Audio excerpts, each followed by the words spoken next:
Update खबर बर्तमान PM सरी सरी प्रशासन तरफ केमती कौन हो पार आसिया व्यवस्था खाली करेंगे सान भाई पहुँचवा है पहुँची श्रीनगर में आसला पहुँचला से माने व्यवस्था करे प्रशासन तो सब बुझुची श्रीनगर केवल किए उपस्थित कहे केवल से बौटा थिला और से मो पुतरा छुआ छोट छुआ ना मु सीधा सड़क कथा हेबी नहीं मु काली भी कही कथा हुए बोली मो सान भाई सहित जोगाजोग अच्छी जहाँ से मैंने खबर दौरान हाँ सब काम सरला काली मु राति मो छुआ सहित कथा होती जो श्रीनगर नहीं जाऊे बाइक माने गाड़ी नहीं जाऊे से छुआ सहित कथा होती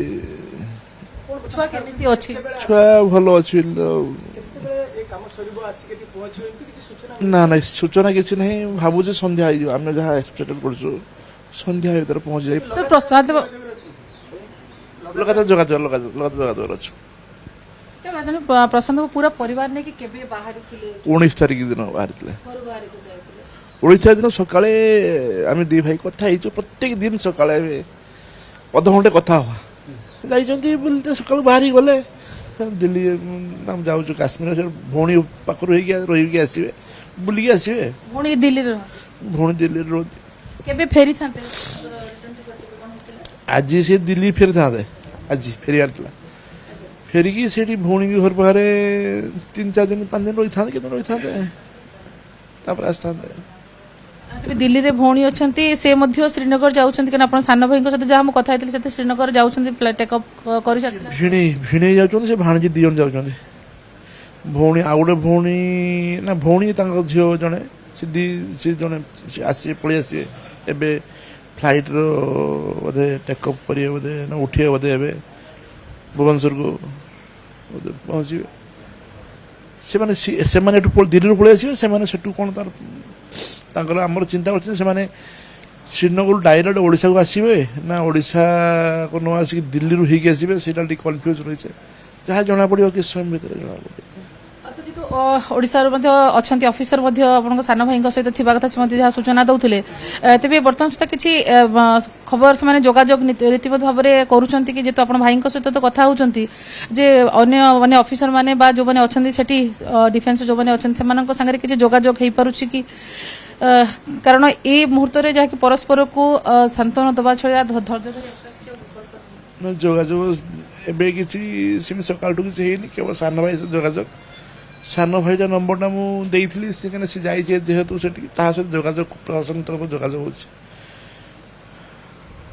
ये देखो समस्ते आसुंच परिवार सहित कथा होती जन भाई बस आप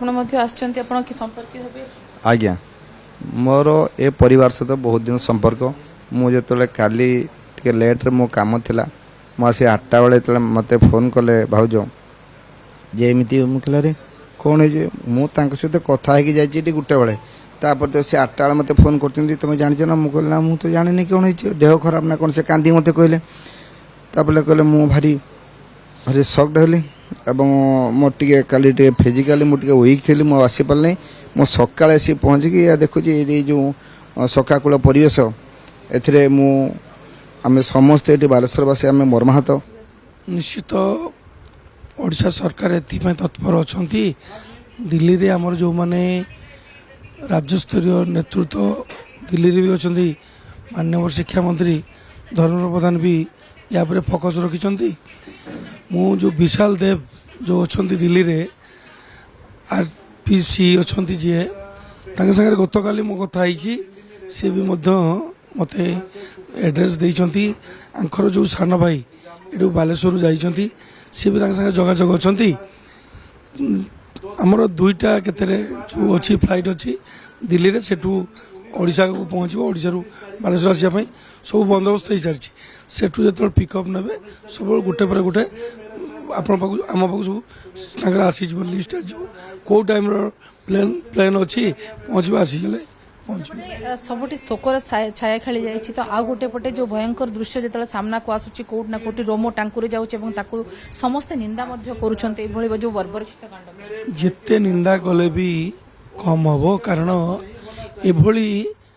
ପର୍ଯ୍ୟଟକମାନଙ୍କୁ ଭଳି ଯେଉଁଭଳି ଅମାନୁଷିକ ଭଳି ତାଙ୍କୁ ହତ୍ୟା କରାଯାଇଛି। ପୁଣି ପଚାରିଛନ୍ତି ଆପଣ କେଉଁ ଆପଣମାନଙ୍କୁ ଯେଉଁ ହିନ୍ଦୁ ବୋଲି କହୁଛନ୍ତି ବା ପର୍ଯ୍ୟଟକ ଯାହା ତମ ପ୍ରଧାନମନ୍ତ୍ରୀ ମୋଦି କି କହିବ, ଏକ ନିନ୍ଦନୀୟ କଥା। ଯିଏ ବି କରିଛି ଏଇଟା ଭାରି ଖରାପ କଥା। ତା ପାଇଁ ସରକାର ଯେଉଁ ଷ୍ଟେପ୍ ନେବା କଥା ସରକାର ଷ୍ଟେପ୍ ନେଉଛନ୍ତି। ଆପଣ ଶୁଣୁଥିଲେ ବର୍ତ୍ତମାନ ଯେଉଁ ବିଧାୟକ ମାନସ ଦତ୍ତ ସଦର ସେ ମଧ୍ୟ ଆସି ପହଞ୍ଚନ୍ତି ପରିବାରକୁ ସାନ୍ତ୍ୱନା ଦେବା ପାଇଁ। ସମସ୍ତେ ଆସୁଛନ୍ତି ଏବଂ କଥା ହେଉଛନ୍ତି ଏବଂ ତାଙ୍କର ବଡ଼ ଭାଇ ମଧ୍ୟ ସମସ୍ତଙ୍କ ସହିତ ଯୋଗାଯୋଗରେ ଅଛନ୍ତି। ସାନ ଭାଇ ଯାଇଛନ୍ତି, ବର୍ତ୍ତମାନ ତାଙ୍କର ମୋବାଇଲ ସୁଇଚ୍ ଅଫ୍ ଅଛି, ସେଠି ପହଞ୍ଚି ସାରିଥିବେ। ତେବେ କିଭଳି ଭାବରେ ମରଶରୀର ଆସିବ ସେ ନେଇକି ବ୍ୟାପକ ବ୍ୟବସ୍ଥା ମଧ୍ୟ କରାଯାଉଛି। ଆମେ ଦେଖୁଛନ୍ତି ସାରା ବାଲେଶ୍ୱର କ'ଣ ସାରା ଦେଶ ଆଜି ପୁରା ସ୍ତବ୍ଧ ହୋଇଯାଇଛି ଏବଂ ଗୋଟେ ଶୋକର ଛାୟା ଖେଳିଯାଇଛି। ଦେଖନ୍ତୁ ଏ ଘଟଣାକୁ ଯେତେ ଭର୍ସନା କରାଯିବ ସେତେ କମ୍। ଆମେ ବାଲେଶ୍ୱରର ଜଣେ ଭାଇକୁ ଏ ପ୍ରକାର ଦୁଃଖଦ ଘଟଣାରେ ହରେଇଛୁ, ସେଥିପାଇଁ ମର୍ମାହତ। ଏ ପ୍ରକାର ଘଟଣା ବିଶେଷ ଭାବରେ ଯେଉଁ ପରିସ୍ଥିତିରେ ଘଟେଇଛନ୍ତି, ସେ ଜମ୍ମୁ ଯିବା ସମୟରେ ଶ୍ରୀନଗର ଯିବା ସମୟରେ ଧର୍ମ ପଚାରିକି କେଉଁଠୁ ଆସୁଛ ପଚାରିକି ଏ ପ୍ରକାର ଯେଉଁ କରିଛନ୍ତି, ଏଇଟା ବାସ୍ତବିକ ନିନ୍ଦନୀୟ। ଜିଲ୍ଲା ପ୍ରଶାସନ ପକ୍ଷରୁ, ରାଜ୍ୟ ପ୍ରଶାସନ ପକ୍ଷରୁ କେନ୍ଦ୍ର ଗୃହମନ୍ତ୍ରୀଙ୍କୁ ମଧ୍ୟ ଯୋଗାଯୋଗ କରାଯାଇଛି କେମିତି ପାର୍ଥିବ ଶରୀର ଆସିବ ଏବଂ ରାଷ୍ଟ୍ରୀୟ ମର୍ଯ୍ୟାଦାର ସହିତ ତାଙ୍କୁ ଆମେ ସମବେଦନା ଜଣାଇବା, ସେଥିପାଇଁ ମଧ୍ୟ ବ୍ୟବସ୍ଥା କରାଯାଉଛି। ଶାନ୍ତିପୂର୍ଣ୍ଣ ଅଞ୍ଚଳକୁ ଛୁଟି କଟେଇ ଯିବା ଏବଂ ସେଠାରେ ଯେଉଁଭଳି ଭାବରେ କାଣ୍ଡ କେହି ହୁଏତ ସ୍ୱପ୍ନରେ ବି ଭାବିନଥିବେ। ତେବେ ଯେଉଁ ଘଟଣା ଘଟିଯାଇଛି, ତେବେ ପରିବାର ମଧ୍ୟ ସମ୍ପୂର୍ଣ୍ଣ ଭାବରେ ଭାଙ୍ଗି ପଡ଼ିଛନ୍ତି। ଆପଣମାନେ ମଧ୍ୟ ଆସିଛନ୍ତି ଯେ ପରିବାରକୁ ସାନ୍ତ୍ୱନା ଦେବା ସହିତ ବର୍ତ୍ତମାନ ଗୁରୁତ୍ୱପୂର୍ଣ୍ଣ କାର୍ଯ୍ୟ ହେଉଛି ଯେ କିଭଳି ଭାବରେ ମରଶରୀର ଆସି ପହଞ୍ଚିବ ଏବଂ ଏବେ ତ ସମସ୍ତେ ଆସୁଛନ୍ତି କଥା ହେଉଛନ୍ତି, କିନ୍ତୁ ସେହି ସମୟରେ ତାଙ୍କୁ ନିଶ୍ଚିତ ଭାବରେ ସାନ୍ତ୍ୱନା ଦେବାର, ଆଶ୍ୱାସନା ଦେବାର ଏବଂ ଧୈର୍ଯ୍ୟ ଧରିବାର ଆବଶ୍ୟକ। ଦେଖନ୍ତୁ ପ୍ରଥମେ ତ ପ୍ରଭୁ ଜଗନ୍ନାଥଙ୍କ ପାଖରେ ପ୍ରାର୍ଥନା କରୁଛି କି ଏଭଳିଆ ଦୁଃଖଦ ସମୟରେ ପରିବାରକୁ ପ୍ରଭୁ ଅସୀମ ଧୈର୍ଯ୍ୟ ପ୍ରଦାନ କରନ୍ତୁ। ଇଏ ନିସ୍ତବ୍ଧ କରିଦେଇଛି ପୁରା ବାଲେଶ୍ୱରକୁ। ଏବଂ ଯେଉଁ କଥା ଆପଣ କହୁଛନ୍ତି କି ଏ ପ୍ରକାର ଘଟଣା ଏ ବାସ୍ତବିକ ଯେତେ ଭର୍ସନା କରାଯିବ ସେତେ କମ୍ ହେବ। କାଶ୍ମୀରକୁ ନେଇକି ଭାରତବର୍ଷରେ ଅନେକ ଇତିହାସ ଅଛି, ତିକ୍ତତା ମଧ୍ୟ ଅଛି, କିନ୍ତୁ ଗୋଟେ ସଭ୍ୟ ସମାଜରେ ଯେଉଁଠି ସିଭିଲାଇଜେସନ୍ ଅଛି, ଏ ପ୍ରକାର ଘଟଣାର ଦୃଢ଼ ଜବାବ ଦେବାର ମଧ୍ୟ ଆବଶ୍ୟକ ଅଛି। ମୁଁ ଭାବୁଛି ସରକାର ସେ ପ୍ରତି ବି ସଚେତନ ଅଛନ୍ତି ଏବଂ ସମ୍ବେଦନଶୀଳ ଅଛନ୍ତି। କିନ୍ତୁ ବର୍ତ୍ତମାନର ସମୟ ଆମକୁ ଏହା ଆହ୍ୱାନ କରୁଛୁ କି ପରିବାରକୁ ସମବେଦନା ଜ୍ଞାପନ କରାଯାଉ। ପ୍ରଭୁ ଜଗନ୍ନାଥଙ୍କ ପ୍ରାର୍ଥନା କରୁଛି କି ପରିବାରକୁ ଅସୀମ ଧୈର୍ଯ୍ୟ ପ୍ରଦାନ କରନ୍ତୁ। ସିଡ୍ୟୁଲ୍ ଯେଉଁ ହେଇଛି ଫ୍ଲାଇଟ୍ ଯେଉଁ ପହଞ୍ଚିବ ଟାଇମିଂ ମଧ୍ୟ ଅଛି 2:35ରେ, କ'ଣ ସୂଚନା ରହିଛି ଯେ ଯେହେତୁ ଶ୍ରୀନଗରରୁ ଭାୟା ଦିଲ୍ଲୀ ହେଇ ଭୁବନେଶ୍ୱରରେ ଯାହାକି ଫ୍ଲାଇଟ୍ ପହଞ୍ଚିବ, ତ ସେ ନେଇକରି କ'ଣ ସବୁ ବ୍ୟବସ୍ଥା, କାରଣ ପ୍ରଶାସନ ତରଫରୁ ମଧ୍ୟ ବ୍ୟବସ୍ଥା ରହୁଛି ଏବଂ କିଭଳି ଭାବରେ ତାଙ୍କୁ ସସମ୍ମାନେ ଆଣିକି ଘରେ ପହଞ୍ଚ। ଦେଖନ୍ତୁ ଆମେ ଏ ବିଷୟ ପାଇଁ ଜିଲ୍ଲାରୁ ଗୋଟେ ନୋଡାଲ ଅଫିସର ନିଯୁକ୍ତ କରୁଛୁ ଏବଂ ଷ୍ଟେଟ୍ରୁ ମଧ୍ୟ ନିଜେ ହୋମ୍ ସେକ୍ରେଟାରୀ ଏ ବିଷୟଟାକୁ ଦେଖୁଛନ୍ତି।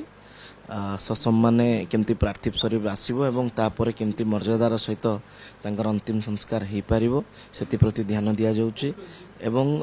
ପରିବାର ବର୍ଗକୁ କେଉଁଭଳି ଭାବରେ ଆମେ ବିଶେଷ କାଲି ନିବେଦନ କରୁଥିଲୁ କି ଆପଣ ପ୍ରୋଟୋକଲ୍ 48 ଘଣ୍ଟାର ହେଲେ ଆମକୁ ଅସୁବିଧା ହେବ, ଖୁବ୍ ଶୀଘ୍ର ଯେତେ ଶୀଘ୍ର ସରକାରୀ କାମ ସରିକି ପାର୍ଥିବ ଶରୀର ଆସିପାରିବ, ସେଥିପ୍ରତି ବି ସରକାର ଦୃଷ୍ଟି ଦେଇଛନ୍ତି।